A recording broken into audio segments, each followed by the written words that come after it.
Welcome to the next episode of Take a Break. Take a break.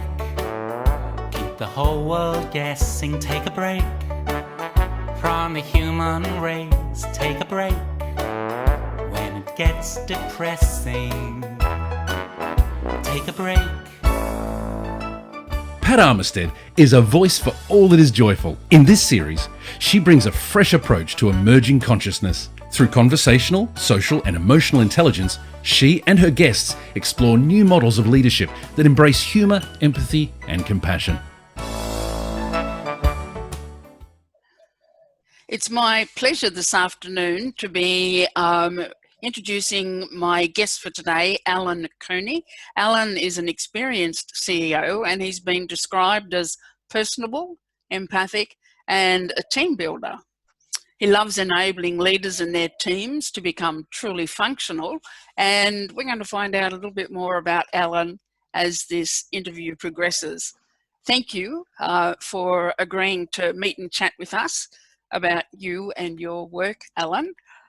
At the outset, can I ask you, I was really curious, you have a very unusual business name. Is it Belliana? Is that how it's pronounced? Yeah, Belliana. So Belliana was a business name. It was a business first owned by my great grandfather. He was a shearer. Then he started a butcher shop, and the butcher shop turned into a little farm, and the farm turned into a bigger farm. He was ultimately quite a successful farmer, and the business was called Belliana Pastoral Company. And Belliana was the name of a waterhole on the river where we lived, where I grew up. And, it's a big waterhole, and it's an Aboriginal name. For the life of me, I've forgotten what Belliana actually means. And so we adopted that name for our pastoral company. I bought the pastoral company from my great-grandfather's estate, and then my grandfather, and then my father.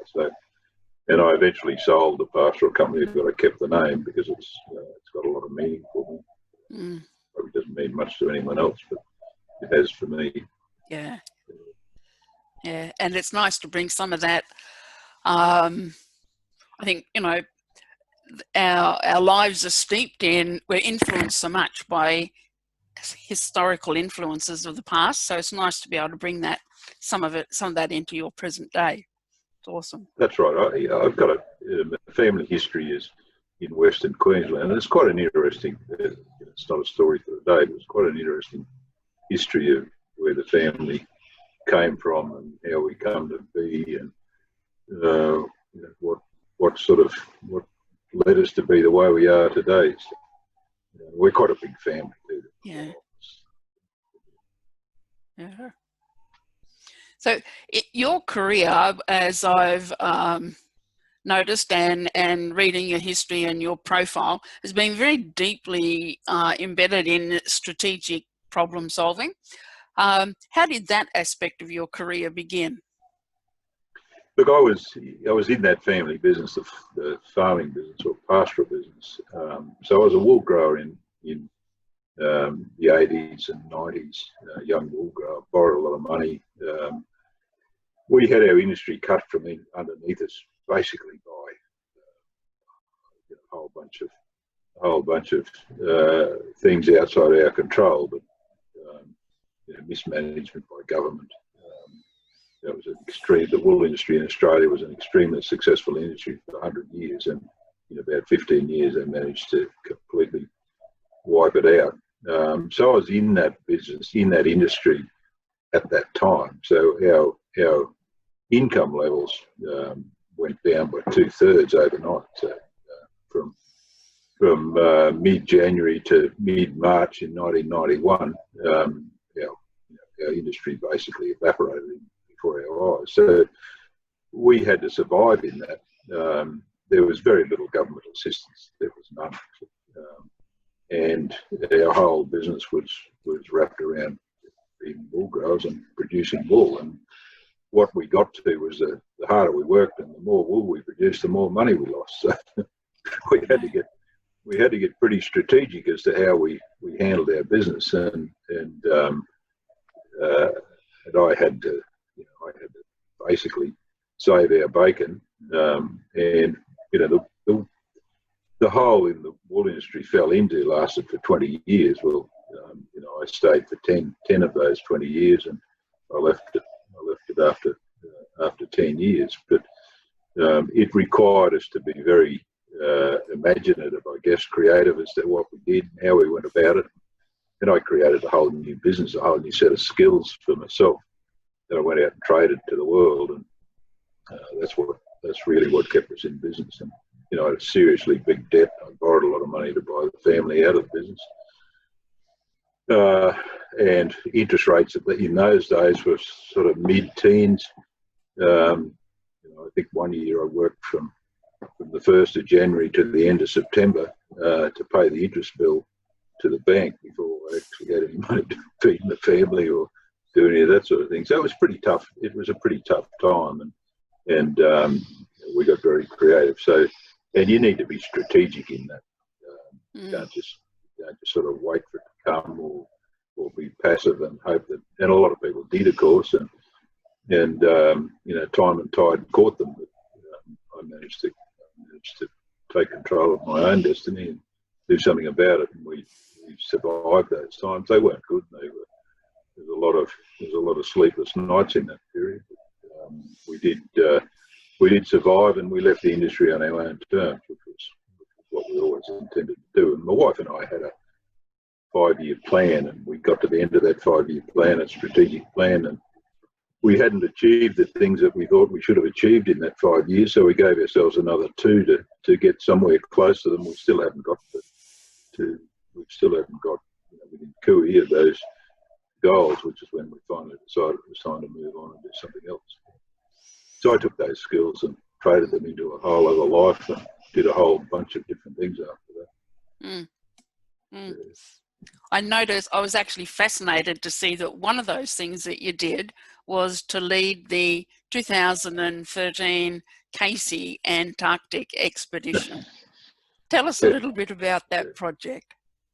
Look, it came over a dinner conversation, actually. A friend of mine has been down there as a doctor, and there was a group of us. We used to get together every Friday night and have a pizza and a glass of red wine and talk about our week. And he had done a couple of tours to Antarctica as a doctor. And I said to him one night I was getting tired of what I was doing. I was running I was a CEO of a group of companies in the Northern Territory doing some pretty large-scale economic development projects, and I was just getting tired. I'd been at that stage about 6 years, and it was you know, it was time for me to have a refresh. And he just said, "Why don't you try this? You're the sort of person that they look for." And I thought about it for a while, and I did I got online to have a look at what the application process was. And it was one of those things it was really a trap.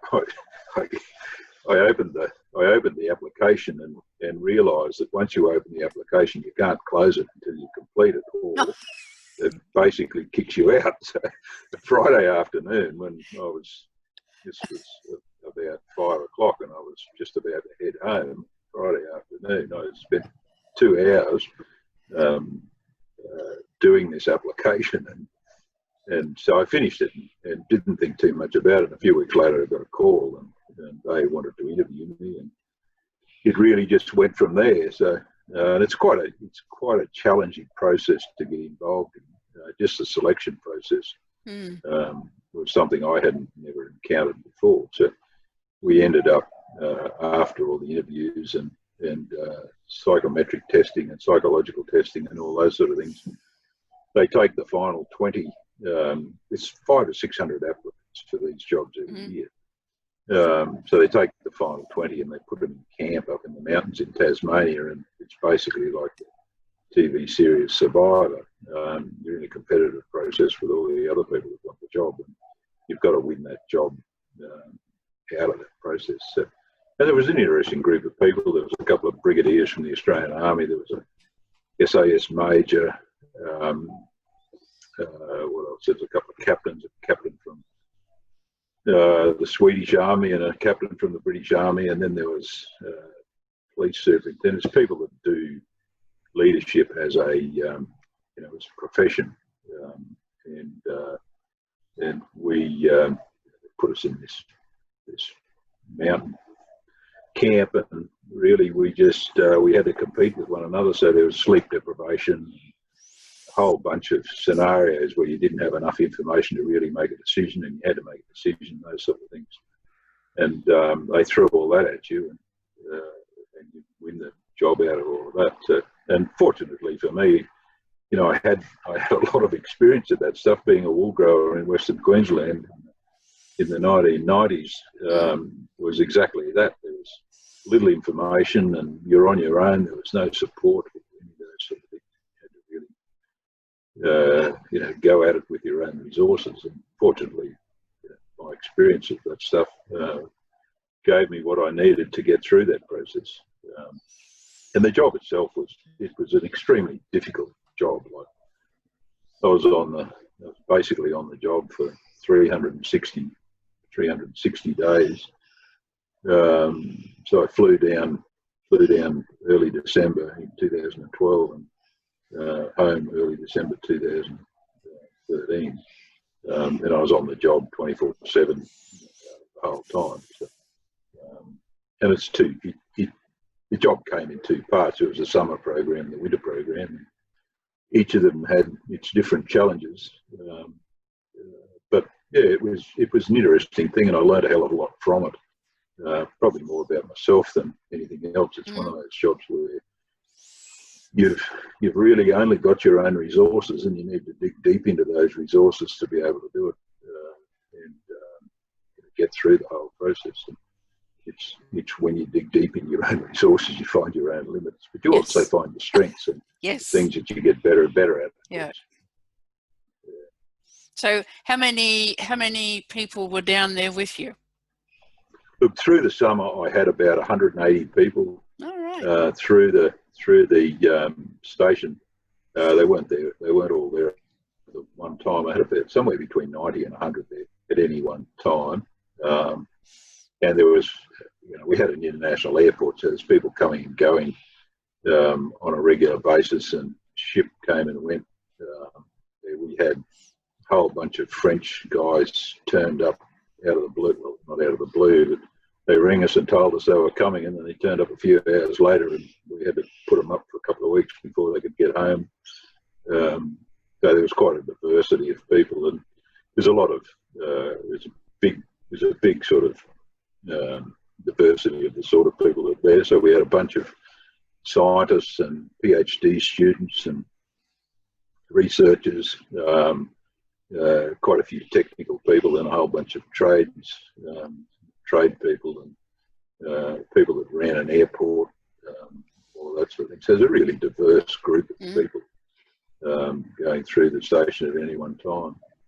Then the winter was a different program. Again, there was 20 plus myself locked in a shed for 9 months.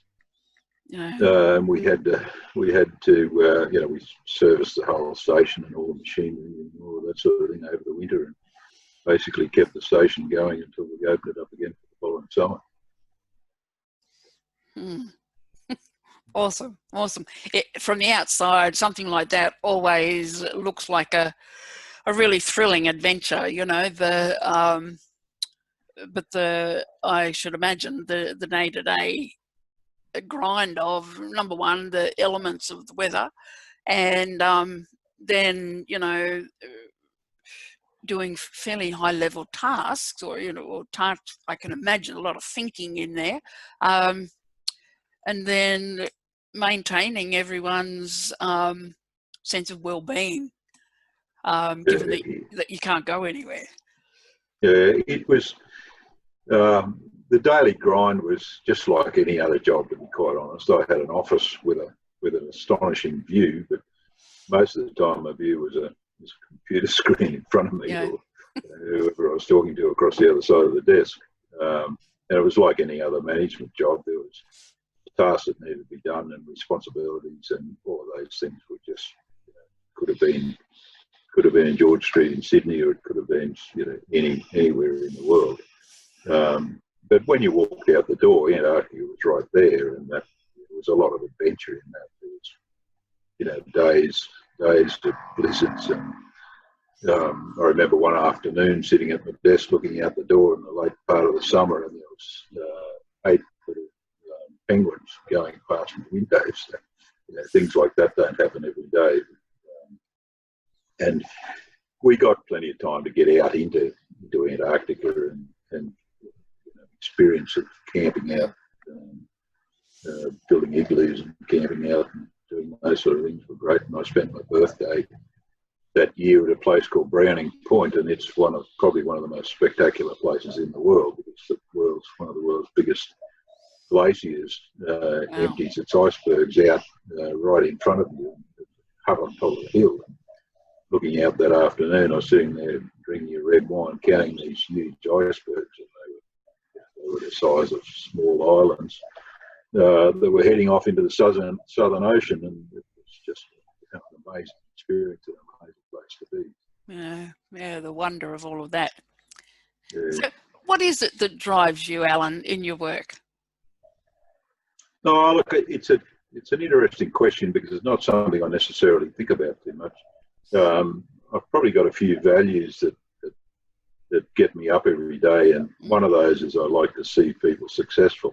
So a lot of what I do is around other people's success, not necessarily my own, and that's, I like to work with a company that's wanting to grow and do well, and when I go into a company like that, I like to bring people forward in that company and have them build on themselves and build their successes and all of those sort of things. So that's a big part of it for me. And it's something I learnt when I left the bush. I went and saw a psychologist who was specialised in career advice, and she told me that I needed to work somewhere where I was able to work and help people go forward in their lives, and that's pretty much what I've done for the last 20 years. It's been, it's been in a number of areas. I did large-scale economic development projects in the Northern Territory, which helped Aboriginal people get jobs that weren't necessarily there. And one of the things I did was create basically what's now a new industry. We created a thing called the Aboriginal Carbon Fund, which is now called the Aboriginal Carbon Foundation. I sat on the board of that up until last year, but I started that up about 12 years ago. And the idea being that Aboriginal communities could actually create carbon credits from their land and sell those carbon credits, and which is exactly what we did. So carbon credits that you might see Qantas or NAB Bank or Commonwealth Bank or people like that use have come out of that project. So it always drove me to do that sort of thing, because I could see the benefit to not just the individuals involved, but our whole community. If everyone in our community was going well, we all did well, and ultimately, I suppose, comes back to me. If I live in a community that's successful, I get the benefit of that success as much as everybody else. Yeah. So that's probably what drives me more than anything else. Yeah.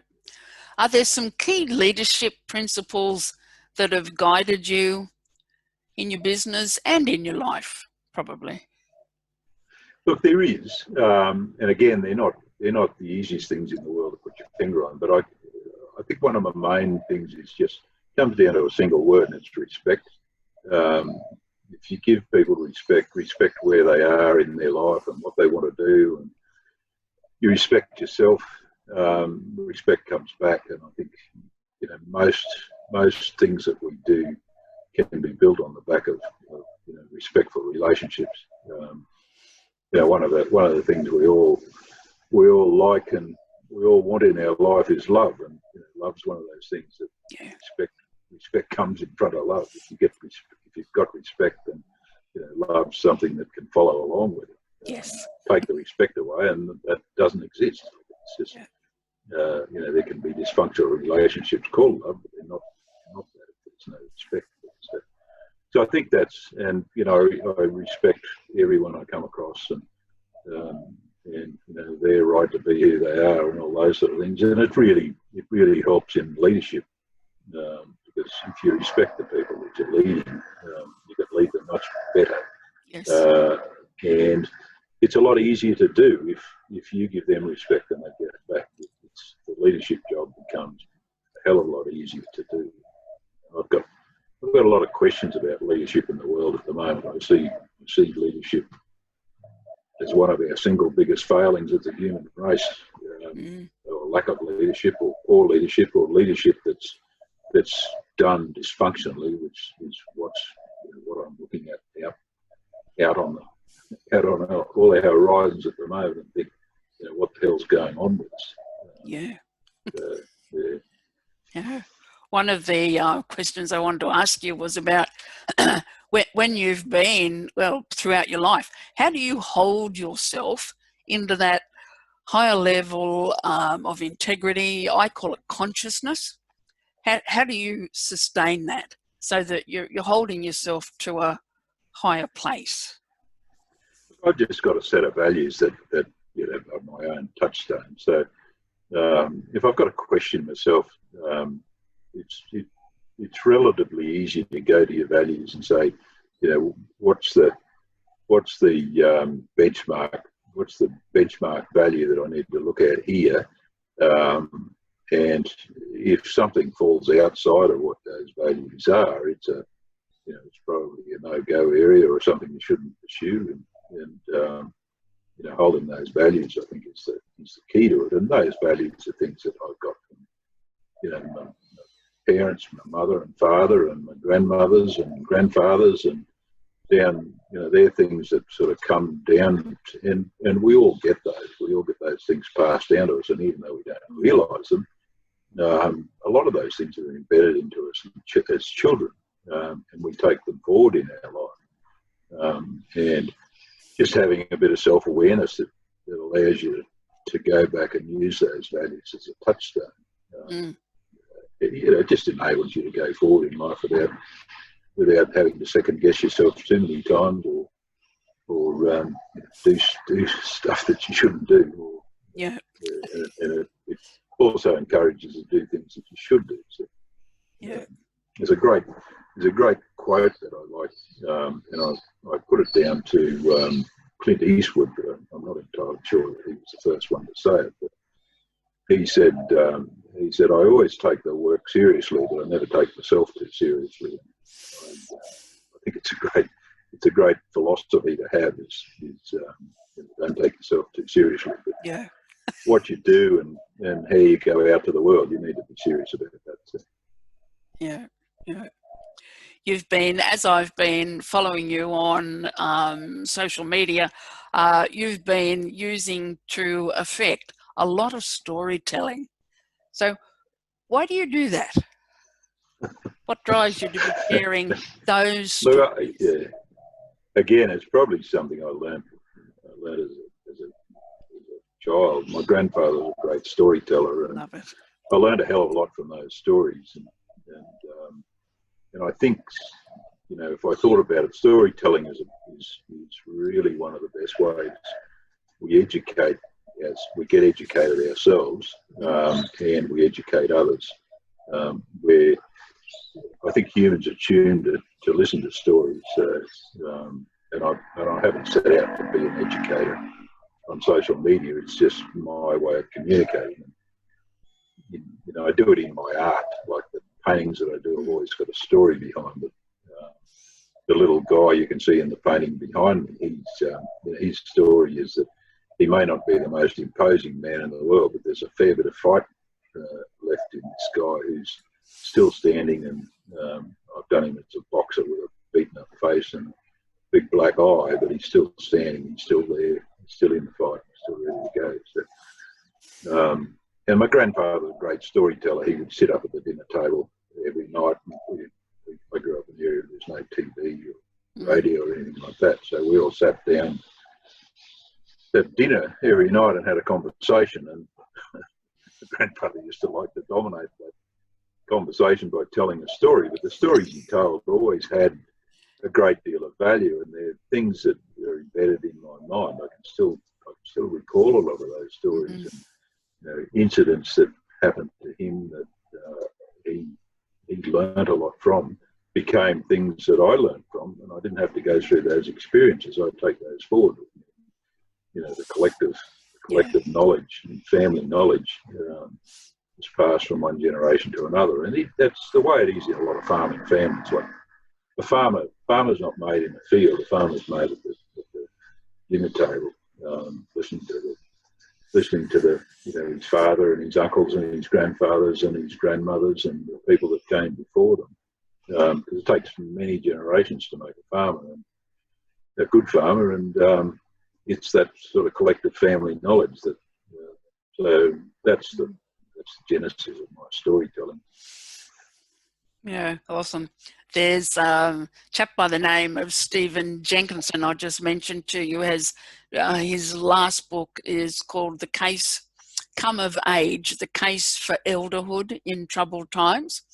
And he speaks of that wisdom and like you were alluding to before, the leadership that's out there in many aspects, and the way it causes us to raise our eyebrows. He's talking about the fact that most families now don't sit at the table and commune in just that way you were describing now. They barely come together, let alone that's right. engage in that storytelling that has meaning and purpose and cements the values That's right. that are growing in that cooperative. I love it. One of the things that I loved when I first came across you was here's this man who's so strategic in his work, and yet from him spills forth this amazing art. So you're an accomplished artist, you've exhibited, and you're gearing up for another exhibition at some point. How did that interest evolve? Look, I've been an artist all my life. My mum taught me to paint when I was a little fella. I suspect she taught me to paint to shut me up, because I was one of those kids that always asked why, Mum, why this and why that and why. And she discovered one afternoon that if she gave me some paint and some brush, I'd shut up and she could get on and do whatever she wanted to do. So, but no, I think it's my mum's an artist and quite a good artist as well. So she taught me to paint, and it's something that I've done a lot of during my life. And I did let it lapse for a long time. I always had a sketchbook and I drew things and all that sort of thing. I didn't really dive too deeply into the more complex paintings until about 15 years ago. As I said, I was doing quite a difficult job in the Northern Territory, and it was a very complex dynamic in what we were doing, and I needed to have some sort of a creative outlet where I could go to a place in my mind that didn't require me to think about it. And art is one of those things. It's it's a place you can actually go and engage fully with the right side of your brain, where there's there's none of the white noise going on in your head, and be creative. And one of the things I did was, and I did this one Sunday afternoon, I decided I just needed an outlet. So I bought a couple of cheap canvases at silly Solly's or whatever it was, and decided to, and some paint, decided to do a painting. And for 3 hours, I was completely in the right side of the brain. There was no sort of thinking about what was happening in the job and all those sort of things. It was such a relief to go there that I went back again and again and again, and I actually worked out the technique for getting myself from the thinking left side of the brain to the right side of the brain in a few seconds flat, basically. And one of the things I did in Antarctica was teach the guys that I had over the winter to paint. And the first exercise we did was how to go to the right side of the brain. So, and some of these guys have never done it before in their life. And I remember sitting in the room where we were doing painting, and we went through this exercise which sort of basically switched the left side of the brain off and the right side of the brain on. And there was two guys there. There was 12 people in the room doing the class at that particular night. And two of the guys let out this big sigh, and they sort of, it was almost as though they had a sort of, well, they did. They had a revealing moment. It was such that they let out a big sigh and a moan that, you know, it was such an amazing sort of transformation in their mind. So I go to paint to do that, but I've also got stories that I want to tell that often can't be communicated in a different way, other than through art and painting. You know, I'm a great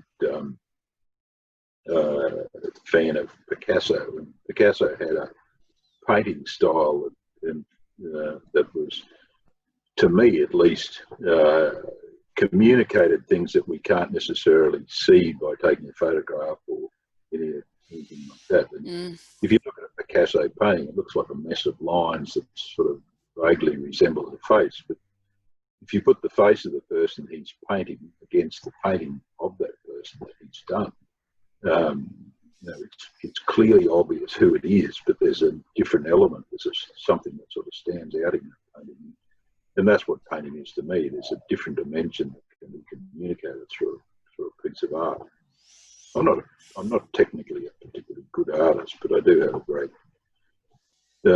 you know, I have access to a great sort of creative pool of ideas that I pull out and put down in the painting, which is what I try to do. So, it's fun too. Yes. It's not always, yeah. Well, it's not always fun because I always push the edge of the envelope, and sometimes I get very frustrated because I can't do what I'm trying to do. But it is very satisfying to do a painting and have it you know, often turn out completely different to what you think it's going to turn out as you do it. And you know, you're an artist. In fact, you know how this stuff works. So,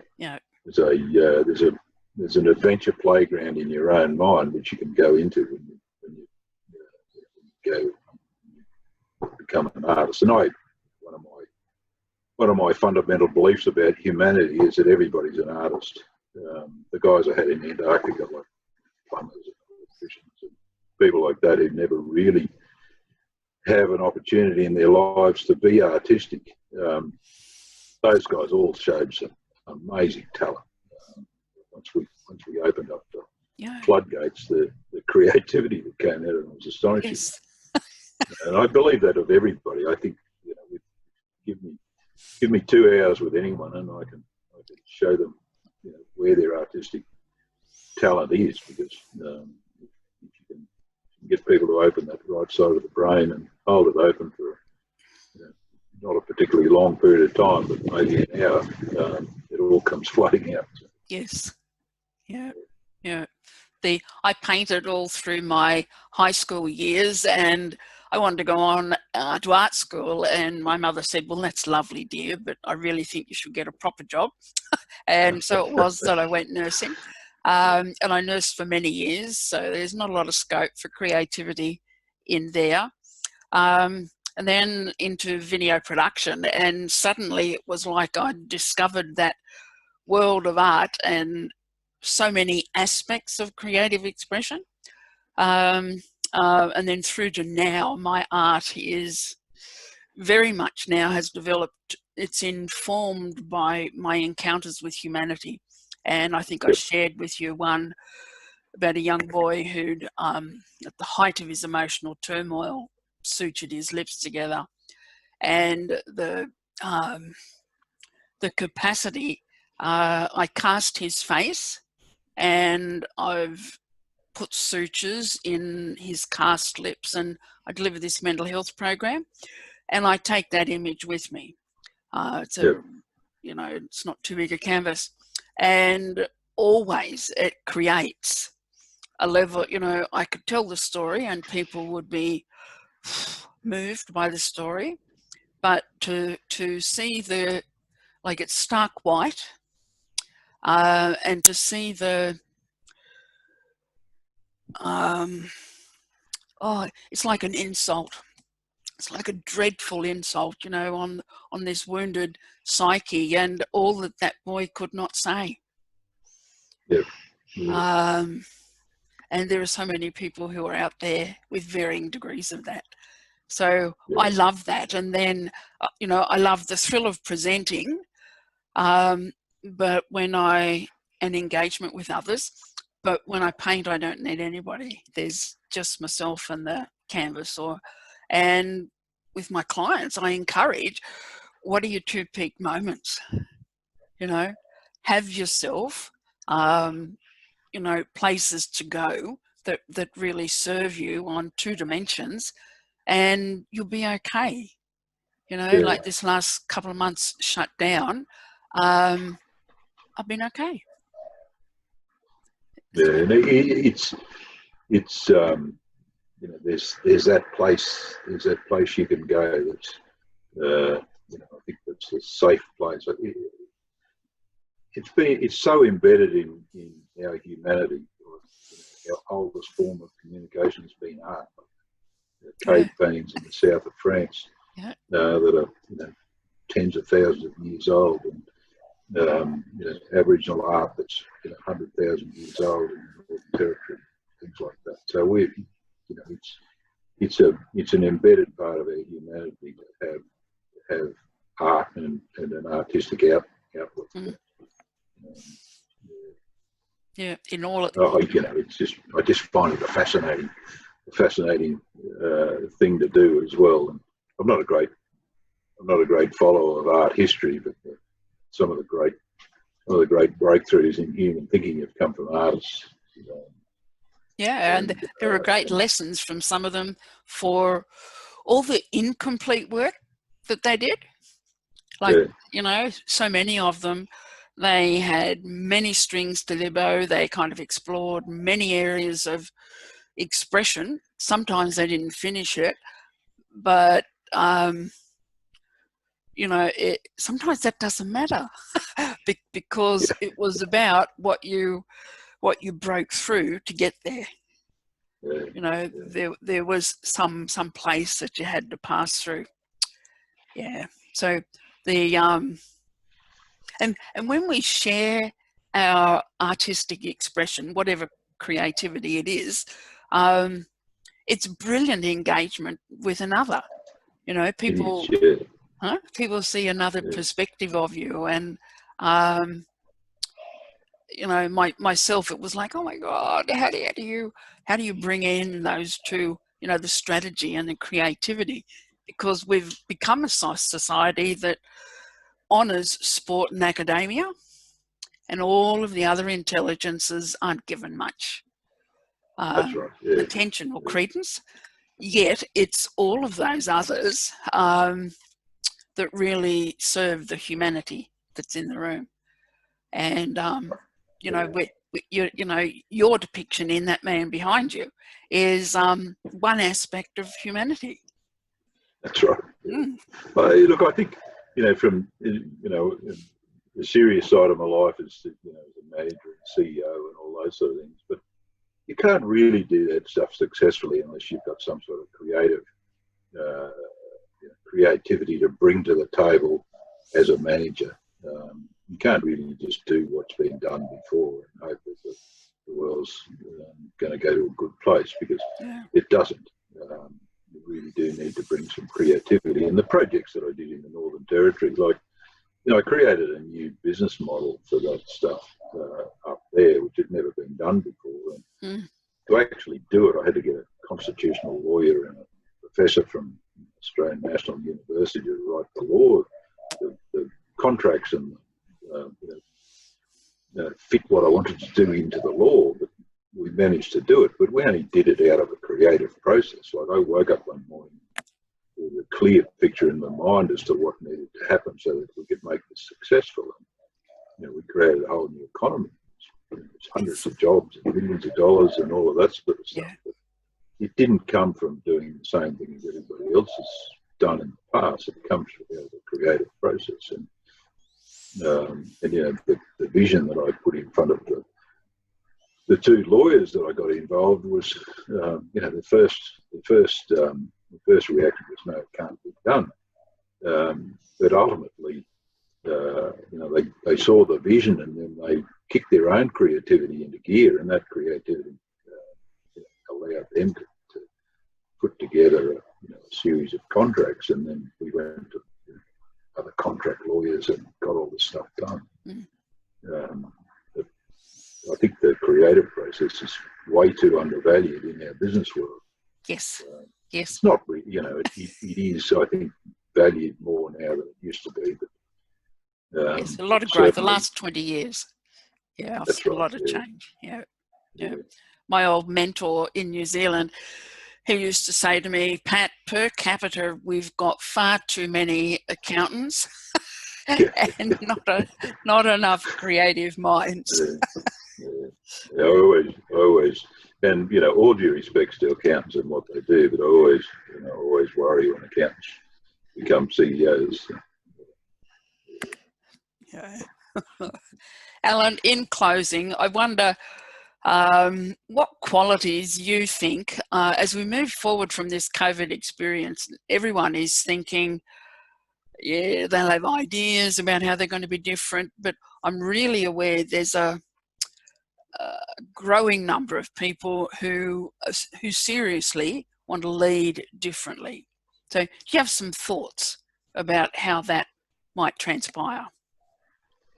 Yeah, look, I think our world leadership is being held up to the light at the moment. It's not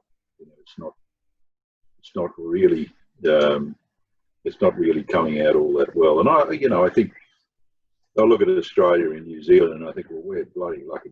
The leadership that we've got in this country, in both cases, is while it's quite different, it's been effective at this point in time. But they're the exceptions to what's really happening in the world. So I think we're going to need a different type of leadership. And I think if we look to those people that have done it well in a crisis, the things that they've done is, there's straight up honesty, calling bullshit when it's bullshit. There's a resilience and a courage in that leadership, which has been sadly lacking in leadership across the world. It's a difficult thing for our prime ministers to stand up and say, well, we're going to shut the economy of the country down. It's going to come back and haunt us for the next 30 years. That takes a lot of courage. And I think courageous leadership is one of the things that is going to help us go forward. Resilience in the face of what I think we're facing in the world is going to be another part of it. But I also think there's some positives in our future. We've got the opportunity to start with some clean slates in some areas of what we do and how the world is, and that's going to require imagination. I think it was Einstein that said that imagination and the sort of creativity that comes out of that is the greatest power in our universe. I think that's probably the thing that we're most likely to want more than anything going forward, because one of the things that concerns me is I hear people say, oh, when we get back to normal, what we had as normal is no longer available to us. And, yeah.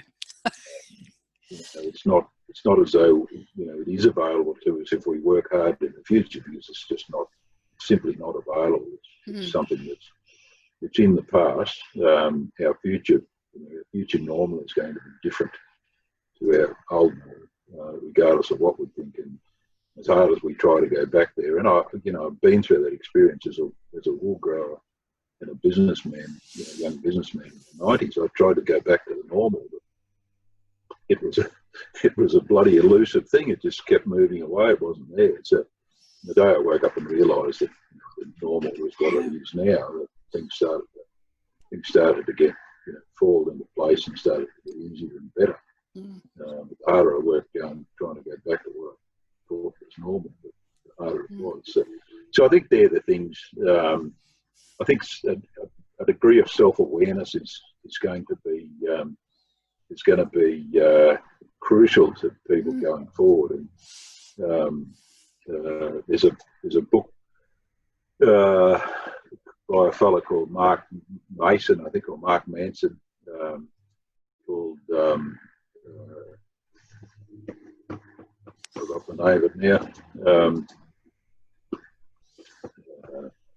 Sorry, I'm mental blank on the name. That's all But right. it's basically, he makes the point in there that we've got to stop thinking of changing ourselves, because changing ourselves is not something that's going to happen. What we've got to do is change our engagement with the world, how we engage with the world, and our understanding of what the world actually is, and then by doing that, what we bring to the table is there, it's available for us. But if we try and change ourselves, we're hiding to nothing, because everything's changing around us. We've got to adapt to the change. It's like trying to build a sailing ship when you've just fallen off the side of the Titanic, because a sailing ship will certainly change you, but you're not going to build a sailing ship while you're floating in the ocean. Yeah. I think that, we're in a different world now, and the world's got a challenging time in front of us. But challenging times always bring something new and fresh and vital to the whole human experience, and I think we're probably going to see that come at us in the future as well. Two things. I've been Miss Independent all my working life, and I just see now collaborating and co-creating, the power in those two ways of being, and there doesn't have to be like a big structure around that. What does that look like? Well, we don't know exactly, but let's create it. And I'm doing a joint venture at the moment with a lady, and at the outset we just admired something that happened that we were both doing simultaneously, and the connection, and it's evolved into something of substance. So being able to come from nothing and be in the point of creation. So Allan, thank you so much. If people would like to connect with you, find out more, what's the best place for them to go searching? I've got a LinkedIn profile with contact details and all that sort of thing, so that's probably the best place to go. Lovely. I've got an art website, which has got nothing to do with the professional world. If anybody's interested to see my art, it's artbyallan.com.au. It's quite a good little website. But if anybody who wants to connect to me on LinkedIn, I do consulting and mentoring and coaching and all those sort of things. Just reach out to me. Lovely. Highly recommend with everybody. Highly recommend linking in. At the moment, you've been doing a series of posts on your experiences with cab drivers. That's been amusing so many of us. Awesome. Allan, thank you for today. For the viewers, listeners, we look forward to seeing you next time on Take a Break. And until then, enjoy your week. Thanks, Pat. It's been an honour. Thank you. Take a break. Thanks for taking a break with Pat Armistead. Take a break. Join us next time for more. Take a break. And be sure to like, share and subscribe for updates. And don't forget to click the bell for notifications. Bye for now.